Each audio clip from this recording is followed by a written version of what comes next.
Guess who's going to be announced either later today or early tomorrow as a new columnist in the Daily Mail? Go on, have a guess. Boris Johnson, having been found to be the single most dishonest Prime Minister in the history of that office, having been found by a jury, if you like, of his own peers to have lied about lying, gets rewarded with a column in a newspaper where the editor-in-chief is someone that he wanted to put into the chairman's chair at Ofcom, the broadcast regulator, and someone so devoured by his desperation for a peerage that he has essentially unhitched the best-selling newspaper in the country from any semblance of truth or values. Do you see now that I'm not mad? The absolute subversion of the truth that newspapers have undertaken in this country is close to complete now. How do you cling still to the carcass of the idea that Boris Johnson is not all of the things that, for example, Eddie Mair called him in that famous interview a few years ago? How do you cling to it? How on earth, with the weight of evidence in front of you now, and it doesn't even need the Privileges Committee report. We had already, Sue Gray or the Metropolitan Police, or just the evidence of your own eyes and ears. If you've listened to this programme even in passing for the last few years, you can probably sing along now to the list of lies. Fired from his first job for making up quotes from his own godfather. Appointed still, despite that shameful past, to a job on the Daily Telegraph where the bloke who gave him the job now is one of the leading exposers of the lies that he has told ever since. Lied to mistresses, lied to wives, lied to employers, lied to party leaders, lied to colleagues, lied to constituents, lied to interviewers. It's absolutely incredible that somebody so fundamentally dishonest could have reached the highest office in the land. A man who has done more to subvert the standards and traditions of this country, the standards and values of our democracy, than any other in living memory. Not because he was so awful, not just because he was and is so awful, but because he got to the biggest job in the land. And how did he get to the biggest job in the land? Because the people whose job it is to tell you the truth joined him in his lies, initially about Brexit, but subsequently about everything. And most of all, of course, about him. So here is, imagine if, even as the crowd was shouting, he's naked, he's naked, he's naked. Imagine if 80% of the newspapers in that empire were insisting that he was beautifully clothed. Even now. Insisting that the people calling him naked are plotters and saboteurs. He's not naked, he's beautifully robed. It's a witch hunt. It's a stitch-up. It's a hit job. He's there. He is stark, rollock, naked.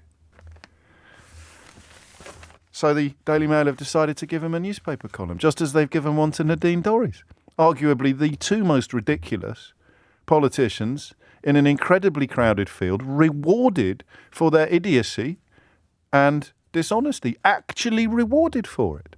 That's incredible, especially when you consider that proper journalists at the Mail are being made redundant as we speak. They are actually being rewarded. So that's why this morning I was tempted to say, do you get it yet? Do you see how bad it is? It's not just, business as usual, that's a little bit rum. It's absolutely rotten to the core. The same people that spent 2 weeks pretending that Keir Starmer had a case to answer for eating a curry will already, well, possibly not already, but before the day is out, certainly before the weekend is out, they'll be pretending that this doesn't matter or that people want to move on or that the world turns. How many things do these clowns have to pretend that people want to move on from? They want to move on from Partygate. They want to move on from Brexit. They want to move on from Boris Johnson's shame. They want to move on from Sue Gray. They want to move on from the Metropolitan Police fines. They want to move on from the 40 hospitals lie. They want to move on from the PPE. No, they don't. And if they do, it's only because so much of the so-called fourth estate is dedicated to not just broadcasting these lies, but inflating them. So where do they go this morning? Tory revolt over vindictive bid to banish Boris. It's beyond, what would you call call it? It's beyond. It's almost beyond comprehension now. The pure cultishness of what is happening here, because it's not just a refusal to accept reality.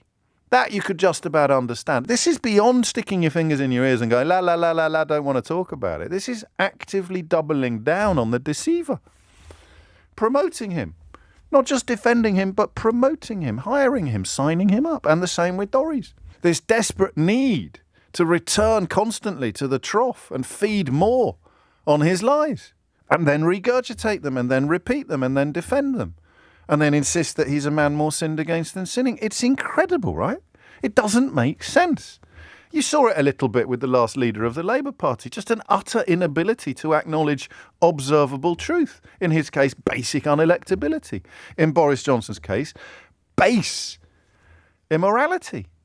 For even the most cursory student of political history, this is epochal.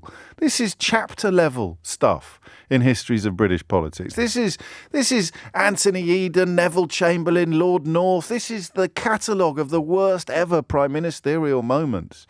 It's a contender for the very top spot.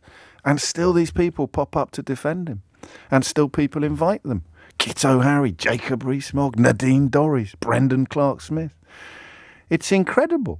So now that we are having our noses, forgive me for this image, I don't think I'll return to it, but we have now had our noses rubbed in the emperor's nakedness so completely that you wonder whether you'll ever be able to wash off the stench.